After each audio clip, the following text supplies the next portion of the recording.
Hello, friends, fiends, and fellow UBTubers, and welcome to episode 727 of the Daily Comic and Collectible. Today, the collectible of the day is the Diamond Toys, Marvel Select, MCU Avengers Infinity War, Collector's Edition Captain America action figure with Diorama base. As the Avengers and their allies have continued to protect the world from threats too large for any one hero to handle, a new danger has emerged from the cosmic shadows. Thanos, a despot of intergalactic infamy.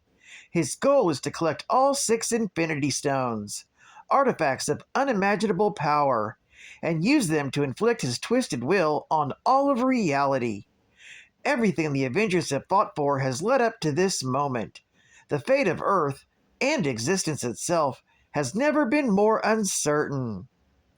This 7-inch scale special collector's edition action figure of Steve Rogers, Captain America, is based directly on his appearance in Avengers Infinity War.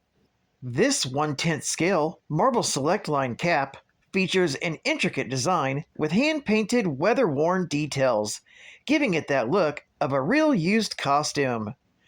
This special collector's edition includes 11 accessories, including 6 extra interchangeable hands, 1 pair of closed vibranium gauntlets, 1 pair of shield vibranium gauntlets, and a diorama base. This figure also includes advanced articulation, with over 18 points of movement, for advanced posing and displaying in your Marvel Select Series collection. Action figure comes in a blister card package for display and was released in 2012 by Diamond Select Toys. Now, the comic of the day is Captain America, Volume 1, issue number 385, with a cover date of May 1991, with story by Mark Gruenwald, art by Ron Lim, and cover by Ron Lim. This story is titled, Going to the Dogs. The story opens at the offices of Rabid Records, a music company which specializes in hip-hop music. A group of soldiers douse the expensive and irreplaceable belongings, and they light the fuse on a bomb. As they're leaving, one of the soldiers, Bernie's friend Mike Farrell, notices a man lying in a closet. A drunk janitor.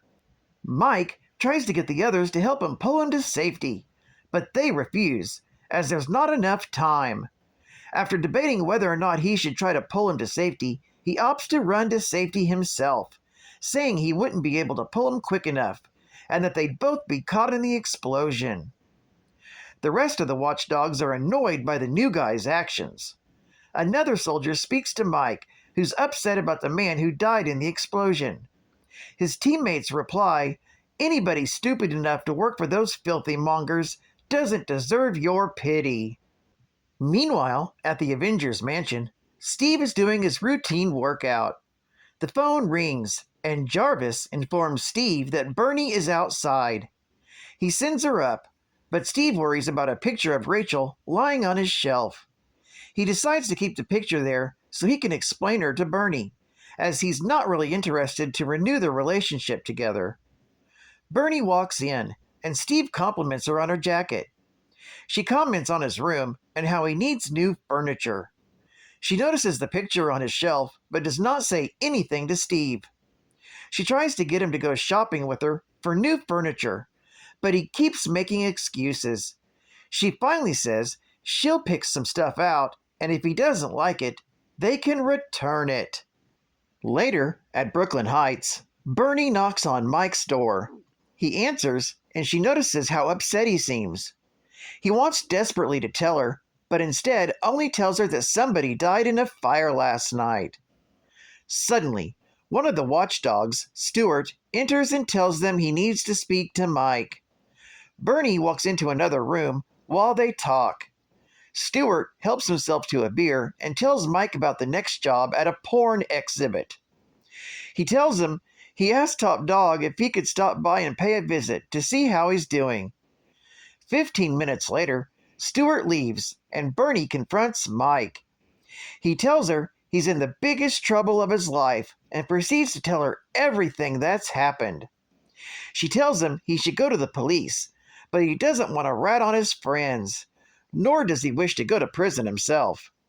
He makes her promise not to go to the police herself. Meanwhile, outside, Stuart and two others were listening to the conversation and know that Mike told all of the business of the watchdogs to Bernie. Stuart then tells one of the men, Omar, to call the hounds. Back at the Avengers headquarters, Captain America is training Rage and Sandman in battle. Peggy Carter makes a call to Cap, saying she has Bernie on the line and that it's an urgent matter of life and death. Cap leaves the pair to take the call. 5 minutes later, Cap is flying through the snowy air to Mike Farrell's place.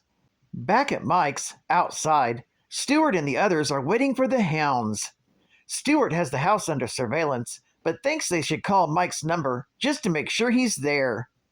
As he gets out of the car to do so, the hounds drive forward, telling Stuart to leave and let them handle it. The 6 members of the hounds split up and enter into Mike's apartment.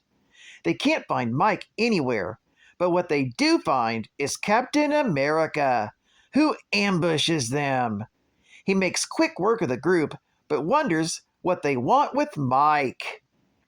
Mike, meanwhile, is walking around town, having had left his apartment to get air. He wonders if he did the right thing by telling Bernie, as she's very liberal. The way he escaped without Stuart noticing was through the fire escape, as he didn't want Bernie to notice. Mike walks over to the porn exhibit they were supposed to attack and tells the artist that he has to make sure everyone leaves by midnight, since something bad will happen. The artist believes Mike is threatening him, and they argue over the morality of art and the stimulation of senses. Mike believes disgust should not be a form of art, whereas the artist believes Mike is trying to control what should be seen as art. Mike finally storms off in anger, telling the artist he can burn. Meanwhile, back at Mike's apartment, Cap's taken out 3 of the hounds. He proceeds to beat on 2 more, and the last one runs for the door. He crashes into Bernie, who was walking down the hall to see what the commotion was, and uses her as a hostage. Cap notices that he has Bernie hostage and asks how they can be champions of morality when they use people as hostages. They force Cap to stand on his shield, and they place a bomb, which could set off at any moment. The group then leaves with Bernie, while Cap tries to get rid of the bomb. He can't throw it or do anything with it, so he snips a wire and hopes for the best. Fortunately, he snips the right cable, and as he races out, the watchdogs have already left. A half hour later, Mike returns home to find police cars everywhere. He thinks to himself that Bernie must have called the police, and he can't believe he trusted her. He decides to leave before he gets caught. This story is continued in Captain America, issue number 386. Geek Fact: this issue is actually a small key for the second backup story that features the first appearance of the new team, Bad Girls Inc., made up of Diamondback, Asp, and Black Mamba. Bonus Geek Fact: a woman of Jewish heritage, Bernie Rosenthal is renowned as one of the most talented glassblowers in the New York Metroplex. Rosenthal is the former owner and operator of Rosenthal's Glass Menagerie in Greenwich Village, New York, along with her partner, Ann Brennan. She once held a long-standing romantic relationship with Steve Rogers. They were, at one time, engaged to be married.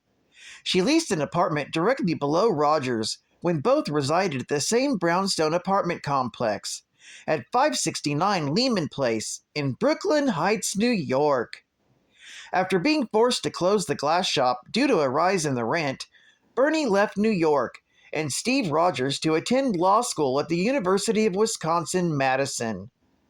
She's since become a successful lawyer and has maintained a friendship with Rogers. More recently, She served as the attorney for Bucky Barnes, who was charged by the federal government for his former actions as the Winter Soldier. State-of-the-art gaming! Give your Game Boy a taste of combat. Contra style! Operation C for Game Boy has all the brutal battle flavor of the NES hit Contra. But here's the bite.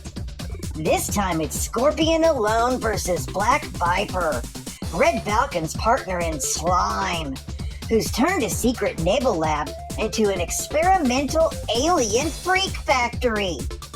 To blow away Black Viper's pit of hideous genetic mishaps, you must blitz 5 merciless war zones, including Mutant Mountain, Phlegm Forest, and the dreaded Cove of the Crud Creatures.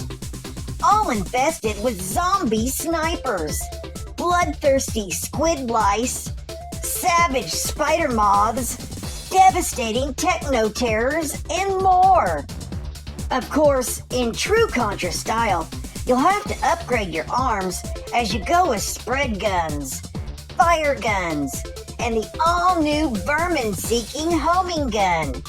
You get 3 lives plus a continue mode, can keep you going.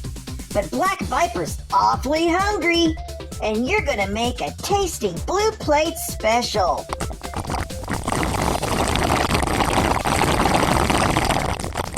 Operation C, only from Ultra.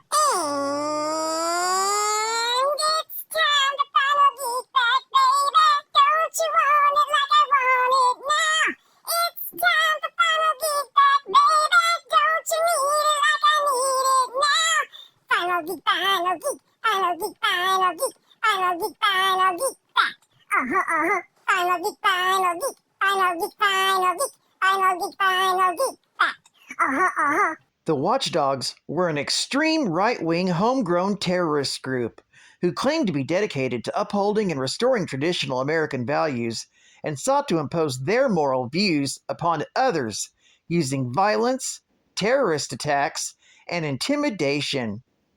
They opposed pornography, obscene materials, homosexuality, abortion, and sex education, among other subjects, and used arson, vandalism, assault, abduction, and murder as their tactics. Unknown to all but the Watchdogs' leader, Watchdog Prime, or Top Dog, and a few others, the group were actually funded by the Nazi criminal the Red Skull. The Red Skull sought to use the Watchdogs to undermine America from within. Watchdog Prime acted as one of the Red Skull's division chiefs. The Red Skull lured Walker and the previous Captain America Steve Rogers, then known simply as the Captain, to his headquarters, hoping they would kill each other. Also in attendance were representatives of various groups the Red Skull had a hand in: an ultimatum agent, a member of the Resistance, an unidentified scourge of the underworld, and a watchdog among them. When Rogers was later reinstated as Captain America, the Watchdogs abducted his former girlfriend, Bernie Rosenthal, and Rogers and Walker, by that time known as the U.S. Agent, rescued her, smashing the Watchdogs' Vermont pack in the process. The Watchdogs wore identical costumes similar to riot gear, including armored Kevlar vests and helmets with built-in visors. They also carried walkie-talkies and shortwave radios. The group customarily fitted their hostages with dog collars that administered an electric shock. The Watchdogs armed themselves with conventional American-manufactured handguns, shotguns, and rifles, including Army surplus explosives. The Red Skull specifically denied Watchdogs primary access to exotic weaponry, so they continued to look like a grassroots movement. The Watchdogs even used their own vehicles, usually pickup trucks, vans, motorcycles, and RVs. Well, I'd like to thank you for joining me for another Daily Comic and Collectible. and I hope to see you again Wednesday. This is Cut Fan Comics Man, and I'll catch you on the flip, baby. Over and out.